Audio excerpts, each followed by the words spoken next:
साथियों नमस्कार, मैं हरिश्चंद्र बंडवाल इस वीडियो में आप सभी का स्वागत करता हूं। दोस्तों, आज ट्रंप की कहानी सुनाने से पहले एक दोहा याद आ रहा है। मेरे ख्याल से ये दोहा शायद बिहारी दास ने लिखा है। वो लिखते हैं, कहत नटत रीझत खिजत मिलत खिलत लजियात, भरे मौन में करत हैं नैनन ही सो बात। ये प्रेमी प्रेमिका के लिए जब पूरा माहौल भरा होता है ना, उस समय ये कहते हैं, कहत नटत रीझत खिजत, मतलब कहता भी है, रीझता भी है, खिंचता भी है, नट भी जाता है, और भरे मौन में खरत हैं नैनन ही सो बात। डोनाल्ड ट्रंप की कहानी ऐसी ही लगती है दोस्तों। ऐसा लगता है कि जैसे वो मतलब कोई प्रेमी प्रेमिका लड़ते हो ना, वैसे लड़ रहे हैं, या फिर दोस्तों की भी लड़ाई कह लीजिए। समझ ही में नहीं आता कि वो करना क्या चाहते हैं और कहना क्या चाहते हैं। दोनों में बड़ा विरोधाभास है। अब देखिए ना, आजकल तो रोज रोज एक फतवा जारी कर रहे हैं। आज भी जारी किया। अब आप सोचिए, इस फतवे में मैं आंकड़ों की बात ही नहीं करूंगा कुछ भी। आप ये समझिए दोस्तों कि इस फतवे के बाद अचानक से आता है कि 1 अगस्त से शुरू करेंगे, और फिर बीच में ऐसा टाइमलाइन हो जाता है कि कहना नहीं। अब जो ताजा मामला है कि मोदी जी तो गुस्सा गए। अब वो गुस्सा कैसे नजर आएगा कि भारतीय टीम लौट आई अमेरिका से। अब डोनाल्ड ट्रंप मिन्नतें कर रहे हैं, और नई खबर आपको बता देता हूं कि भारतीय टीम फिर से अमेरिका जा रही है। ये खबर आ गई है। तो यही है आज की बहुत बड़ी खबर दोस्तों, कि आखिर ये परिस्थिति पैदा क्यों हुई। तो आज की कहानी में मैं कम से कम 8 वजहें डिकोड करूंगा, इसलिए पूरा वीडियो देखिएगा। आज का वीडियो बड़ा इंटरेस्टिंग है दोस्तों। मैं निवेदन करता हूं कि आप ज़रूर कमेंट के साथ अपनी बात भी रखिएगा। और हाँ दोस्तों, जैसा मैंने आप सभी से वादा किया था, एक नया गीत रक्षाबंधन पर दोस्तों, अगस्त में है, और आज से सावन का पवित्र महीना भी शुरू हो रहा है। तो आप सभी को सावन की शुभकामनाएं। हर हर महादेव इस कमेंट के साथ ही शुरू कीजिए आज का वीडियो दोस्तों। और मेरी बहना इस टाइटल के साथ दोस्तों, ये गीत बड़ी मेहनत से तैयार किया है 2 बच्चों के साथ, और भाई बहन का रिश्ता बहुत पवित्र होता है। इस गीत को तैयार करने में दोस्तों हमारी टीम ने बहुत मेहनत की है। लिरिक्स, सिंगिंग मैंने खुद गाया वैसे तो, और इसके वीडियो को, म्यूज़िक, कंपोजिशन, सभी चीज़ों में मैं चाहता हूं, मैं निवेदन करता हूं दोस्तों कि आप मेरे गीत को ज़रूर देखिए। मैंने कैसा गाया है वो भी बताइएगा, आपको पसंद आ रहा है या नहीं। पॉलिटिकल कमेंट करते करते गीतों पर भी हाथ आजमाता हूं बीच बीच में, तो ज़रूर आपके कमेंट की प्रतीक्षा रहेगी दोस्तों। और साथ में आपसे ये भी निवेदन है कि वहाँ ज़रूर कमेंट कीजिएगा, ताकि मैं आपसे जुड़ सकूं सीधा। आइए शुरू करते हैं दोस्तों। टैरिफ वॉर में डोनाल्ड ट्रंप बुरी तरह से फंसे हुए हैं। हर देश के खिलाफ कोई ना कोई फतवा जारी कर रहे हैं। किसी में 20%, 25%, 50%, फिर ट्वीट भी करते हैं। आपको उनका सोशल मीडिया पोस्ट भी दिखा देता हूँ। We will be releasing a minimum of 7 countries. अब वो तो आंकड़े कुछ भी ले लीजिए भैया, दुनिया भर में तो करीब करीब मान लीजिए 200 देश हैं। तो अब जिनके ऊपर करना है, किसी से बात कर रहे हैं, किसी से लड़ रहे हैं, किसी से झगड़ रहे हैं, किसी से रूठ रहे हैं, मना रहे हैं। इसीलिए मैंने आपको बिहारी दास का दोहा सुनाया, कहत नटत रीझत खिजत, वही चल रहा है भाई। अगर धमक हो, अमेरिका तो दुनिया का सबसे ताकतवर देश है, इसमें कहने की क्या जरूरत है। कर दो यार, कर दिया। वो एक दिन में, 1 घंटे में ये आदमी बदल जाते हैं। अब आप सोचिए, अब इसी दौरान मैं इनके आंकड़ों पे जाता ही नहीं, मेरी तो खबर उस न्यूज़ पे पड़ गई दोस्तों। आप देखिए क्या लिखा है, Indian officials to head back to Washington to resume trade discussion से सोर्सेज। बिजनेस टुडे की खबर दिखा रहा हूं। मतलब अब डोनाल्ड ट्रंप बड़ी बड़ी घोषणाएं कर रहे हैं। घोषणा कब लागू होगा ये भी नहीं पता। अब अगर यही सब करना था तो कर ही देते। क्या है भाई, सब देश तैयार ही होता है ना। आप ऐसा थोड़ी कि किसी को बोलेंगे मैं तुमको मसल दूंगा, मसल ही तो भाई। हम भी बचेंगे, कैसे बच सकते हैं, तुम पावरफुल हो, कोई बात नहीं। लेकिन भारत के मामले में जरा कुछ अलग नजर आता है दोस्तों। जो भारत के अधिकारी वहां से लौट आए थे, अब वो वापस जाएंगे, ये है असली खबर। और तब लगता है कि डोनाल्ड ट्रंप आखिर में प्रधानमंत्री मोदी से मिन्नतें कर क्यों रहे हैं, आखिर क्या परेशानी है, क्या है पूरा मामला, आपको मैं बताता हूं दोस्तों। भारत और अमेरिका के बीच व्यापार समझौते को लेकर बातचीत तो हो ही रही थी। भारतीय दल 26 जून से 2 जुलाई तक वॉशिंगटन में था और इस दल का नेतृत्व वाणिज्य मंत्रालय के विशेष सचिव राजेश अग्रवाल कर रहे थे। दोनों में बातचीत चल रही थी। अब पूरा डील तो होगा नहीं, वो भी जानते हैं, फेस सेविंग करनी है, तो मिनी ट्रेड डील, इसको अंतिम रूप देने की कोशिश की जा रही थी। मगर एक मुद्दा ऐसा था दोस्तों जिसमें भारत की सरकार अड़ गई कि हम इस पे कुछ नहीं करेंगे। कृषि, डेयरी, ऑटोमोबाइल, इस पे हम कुछ नहीं करेंगे। उनके पाले में डाल दिया कि आप कुछ भी कर लो, हम नहीं करेंगे। और उसके बाद 2 जुलाई को भारतीय टीम को कहा गया कि चुपचाप वापस लौट आइए, कुछ नहीं करना है। ठीक है, होंगे ट्रंप बहुत बड़े राष्ट्रपति, अमेरिका के ही होंगे ना, भारत के थोड़ी बन जाएंगे, वो किसी के भी नहीं बन सकते। हर देश की अपनी संप्रभुता है। और गुस्सा कर भारतीय टीम का जो दल है 2 जुलाई को अमेरिका से वापस आ चुका था। उसने कह दिया अगर मंजूर हो तो कर लेंगे, ना मंजूर हो तो फिर काहे की बातचीत। और आप देखिए 2 जुलाई के बाद कम से कम 8 दिन बाद ये खबर आई कि फिर से ये दल वॉशिंगटन जाने वाला है। अब कब जाएगा, क्या जाएगा, ये खबरें तो आ जाएंगी। लेकिन ये हो गया कि अब दोनों, माने भारत और अमेरिका, कोई पूरी तरह से एकदम फुल फ्लेजेड ट्रेड डील कर लें, ये तो अमेरिका, ट्रंप तो किसी के साथ नहीं कर पाए, भारत के साथ क्या करेंगे। यानी मिनी ट्रेड डील, और उसमें कुछ आगे बढ़ाकर आगे नीचे कुछ भी हो करके कुछ ना कुछ तो बन जाएगा, ये फेस सेविंग है। अब एक सवाल है दोस्तों कि आखिर डोनाल्ड ट्रंप ऐसा कर क्यों रहे हैं। भाई पूरी दुनिया को तो अपनी हेकड़ी दिखा रहे हैं, फतवे जारी कर रहे हैं, तो भारत के मामले में ऐसा क्यों हो रहा है। मैं आपके सामने दोस्तों 8 सबूत रखने जा रहा हूं। भारत की कूटनीति, भारत का मास्टर स्ट्रोक। अब जैसे मैं आपको पहला सबूत, और उसमें बहुत सारी चीजें आपको दिखाता हूं, कि अभी ब्रिक्स में जब भारत अगुवाई कर रहा था तो पूरी दुनिया ने इसको कैसे देखा। भारत का छोड़ दीजिए, भारत की बात मैं बिल्कुल नहीं कहूंगा, भारत के मीडिया की, इंटरनेशनल मीडिया इसको कैसे देख रहा था। तो मैं कुछ चीजें आपको दिखाता हूं, आपको समझ में आएगा कि भारत का जलवा कैसे अमेरिका में छाया हुआ था। प्रधानमंत्री मोदी की ताकत का अंदाजा कैसे डोनाल्ड ट्रंप को हो रहा था। मैं एक एक करके आपको दिखाता हूं। ये देखिए, Independent, Xi Jinping to skip BRICS summit in Brazil after India's Modi offered state dinner. मैं बता चुका हूं आपको कि भाई भारत को इतना सम्मान दिया गया, चीन बेइज्जत महसूस कर रहा, आया नहीं।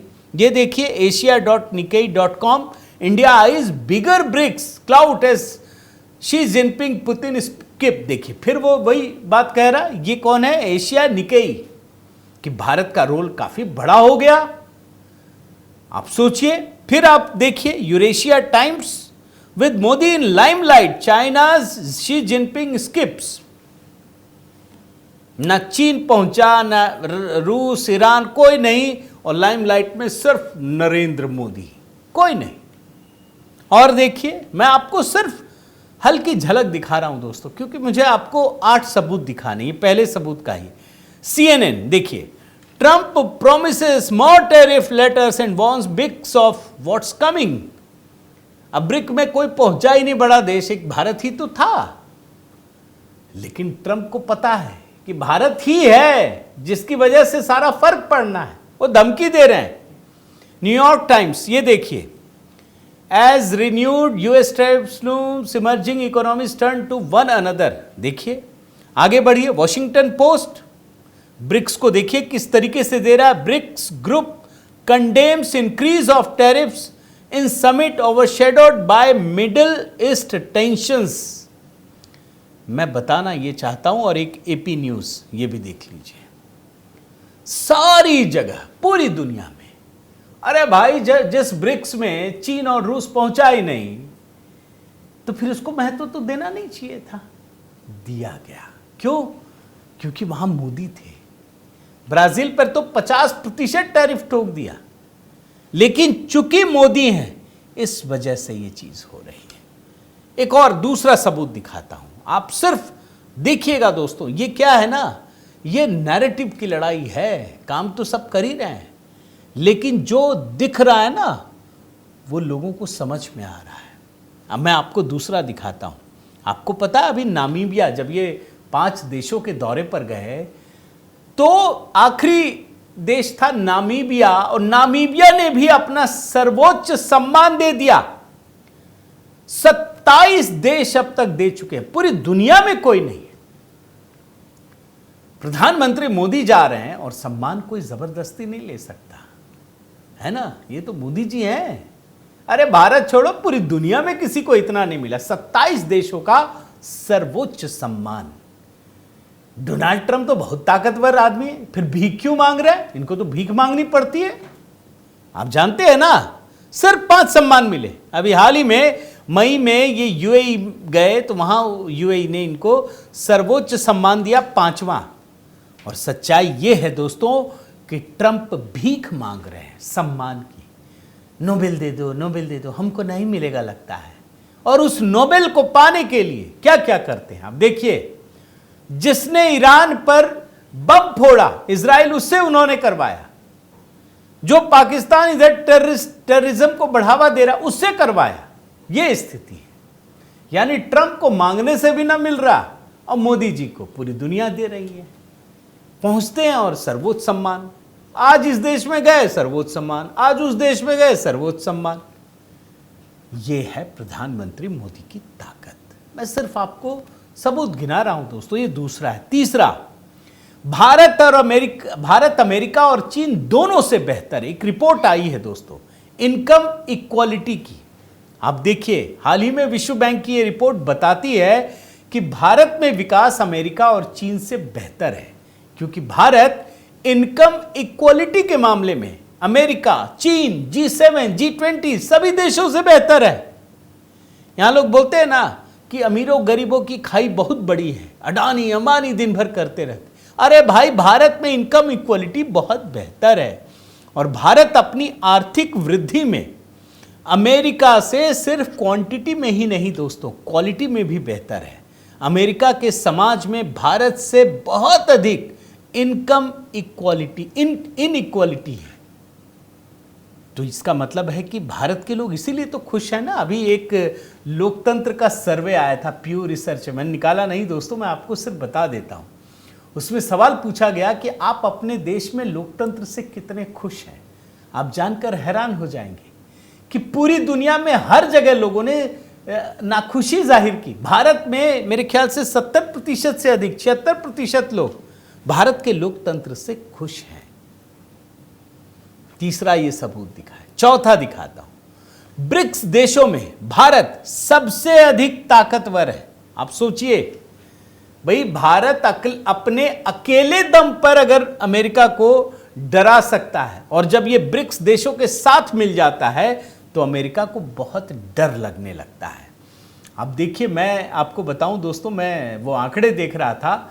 ब्रिक्स देशों में सबको मिला लीजिए तो भारत इस समय सबसे अधिक गति से विकास कर रहा है, और 2025 के लिए भारत की जो जीडीपी विकास की संभावना आईएमएफ ने व्यक्त की है वो 6.2% है, जबकि चीन के लिए सिर्फ 4%। और ब्रिक्स देशों में जो सबसे अधिक ग्रोथ है दोस्तों, विश्व में व्यापार में भारत की हिस्सेदारी दूसरे स्थान पर है। तो ये ब्रिक्स का मामला है। मैं जरा आपको G7 से भी तुलना करता हूं, और ये 5वां सबूत दिखा रहा हूं। अमेरिकी राष्ट्रपति को अंदाजा है दोस्तों कि प्रधानमंत्री मोदी, भारत न सिर्फ अकेले अपने दम पर ताकतवर है, बल्कि ब्रिक्स के साथ तो होता है, लेकिन अगर G7 के साथ आप इसकी तुलना कीजिए, आप देखिए क्या लिखा है। India set to outpace G7 nations in growth through 2029, ये रिपोर्ट बता रही है। मैं आपको कुछ आंकड़े दिखाता हूं दोस्तों, ग्राफिक्स मैंने ये निकाला है, ज़रा रुकिए इसको। ये देखिए 4 ग्राफिक्स है। आप एक एक चीज़, सर्विसेज में, इंडस्ट्रियल प्रोडक्शन में आप चले आइए, मैन्युफैक्चरिंग पीएमआई में, और रियल जीडीपी ग्रोथ के मामले में। और G7 के सारे देश हैं ये, मतलब दुनिया के सबसे अधिक विकसित देश, सबसे ताकतवर देश। भारत का पोजीशन देखिए, सबसे ऊपर है किसी भी मामले में। मैं बहुत डेप्थ में इसलिए नहीं जा रहा दोस्तों, ताकि फिर एक एक चैप्टर में ही पूरा आधा घंटा निकल जाएगा। मैं इसलिए नहीं जा रहा, मैं सिर्फ आपको एक एक आंकड़े दिखा रहा हूं। भाई जब G7 में भारत इतनी मजबूत स्थिति में है, तो कैसे अमेरिका इग्नोर कर लेगा?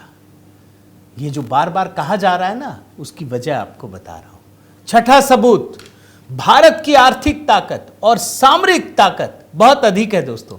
भारत की ही ताकत है कि अमेरिका ब्रिक्स को धमकी देता है कि वह मिलकर अमेरिका के हितों के खिलाफ काम ना करे। अब आप देखिए ट्रंप ने क्या कहा कि हम 10% अतिरिक्त टैरिफ लगा देंगे। किसको धमकी दे रहा था? ब्रिक्स को दे रहा था। ब्रिक्स में कौन था भाई? ब्राजील और कुछ देश, और भारत, चीन और रूस तो पहुंचा नहीं। अब ये कई बार धमकी दे चुके हैं कि हम ब्रिक्स के देशों के खिलाफ 10% एक्स्ट्रा टैरिफ लगा देंगे। लगाए क्या? चलिए ब्राजील के खिलाफ तो उन्होंने 50% लगा दिया, सबके खिलाफ घोषणा कर दी। भारत के मामले में इतनी देरी क्यों? इसका मतलब है कहीं ना कहीं पेंच जरूर है दोस्तों। और यही है 7वां पॉइंट कि ट्रंप सब पर टैरिफ लगा रहे हैं, भारत पर नहीं लगा रहे हैं। जापान से लेकर ब्राजील तक 3 दिन में 21 देश लगातार टैरिफ बम फोड़ रहे हैं। लेकिन पिक्चर अभी भी बाकी है दोस्तों, भारत अभी भी बचा हुआ है। ये बात आप समझ जाइए। भारत के मामले में अमेरिकी राष्ट्रपति डोनाल्ड ट्रंप की स्थिति बहुत ही खराब है। वो बोलते हैं, अभी हाल ही में उन्होंने 21वीं बार कहा है कि मैंने भारत और पाकिस्तान के बीच युद्ध रुकवा दिया, परमाणु युद्ध रुकवा दिया। क्यों भाई? लोग पूछते हैं। वो बोलते हैं कि हमने धमकी दी कि हम व्यापार नहीं करेंगे। तो सवाल है कि आप व्यापार नहीं करने वाले थे, भारत तो आपकी बात नहीं मान रहा, फिर क्यों आप उतावले हो रहे हैं? क्यों भारतीय प्रतिनिधिमंडल को दोबारा बुला रहे हैं? उसने तो आपके सामने रख दिया था ना कि जा भैया, मैं इस मुद्दे पे कोई भी सौदा नहीं करूंगा, कोई बातचीत नहीं होगी। हकीकत आपको बताऊं दोस्तों कि डोनाल्ड ट्रंप की स्थिति इतनी खराब हो चुकी है, वो जितने वादे करके सत्ता में आए उसमें से कोई भी वादा पूरा नहीं कर सके हैं, और ये उनकी नाकामी का नतीजा है। आप याद रखिएगा, मैं आपको सिर्फ एक संदर्भ बताता हूं कि न्यूयॉर्क जैसे शहर में, जो अमेरिका का सबसे रईस शहर है, वहां पर एक ममदानी जैसा व्यक्ति जो घोर लेफ्टिस्ट है, वो मेयर के पोस्ट के इतने करीब जा पहुंचा है। मतलब आप समझिए कि डोनाल्ड ट्रंप न केवल लेफ्टिस्ट के खिलाफ हैं बुरी तरीके से, बल्कि आप जानते हैं मुसलमानों के खिलाफ भी कितना बोलते हैं। तो ये उनकी नाकामियों का नतीजा है कि लोग इतने बेचैन हो गए, इतना ऊब चुके हैं कि उसके खिलाफ ममदानी तक को उनकी पार्टी ने खड़ा कर दिया है। तो कई बार ऐसा होता है दोस्तों कि किसी से आप बहुत उम्मीद लगाकर बैठे हो और वो ही सबसे अधिक अगर आपको नुकसान पहुंचाने लगे, तो फिर आदमी उस व्यक्ति को चुन लेता है। वो ये सोचता है कि जब नुकसान ही होना है तो ऐसे को चुन लो जो उसको सबसे ज़्यादा नुकसान पहुंचाए, फिर अपना हित नहीं दिखता। यही हाल अमेरिका का है। इस बात को डोनाल्ड ट्रंप भी समझ रहे हैं। उनको एक फेस सेविंग चाहिए और भारत के पीछे पड़े हैं। इसलिए आप देखिएगा, सुबह शाम रात दिन जब भी कुछ बोलते हैं तो मोदी, इंडिया, ये नाम लेना शुरू कर देते हैं। उनको पता है कि इस समय इंडिया पूरी दुनिया में सबसे बेहतर स्थिति में है। मुझे उम्मीद है दोस्तों ये वीडियो आपको पसंद आया होगा। ज़रूर कमेंट कीजिएगा, बताइएगा आखिर कहाँ ये कहानी पहुँचने वाली है। आप भी कमेंट करके बताइएगा। अगर आपने इस चैनल को सब्सक्राइब नहीं किया तो ज़रूर कीजिए, लाइक कीजिए, बेल आइकन दबाइए। और हाँ दोस्तों, मेरी बहना ये गीत रक्षाबंधन पर मैंने पहला गीत गाया है दोस्तों, ये तो ज़रूर देखिएगा। आप अपना प्रेम और स्नेह दीजिएगा, बताइएगा मैंने कैसा ये गीत गाया, और अपना प्रेम और स्नेह बनाए रखिए दोस्तों। बहुत बहुत धन्यवाद। जय सिया राम।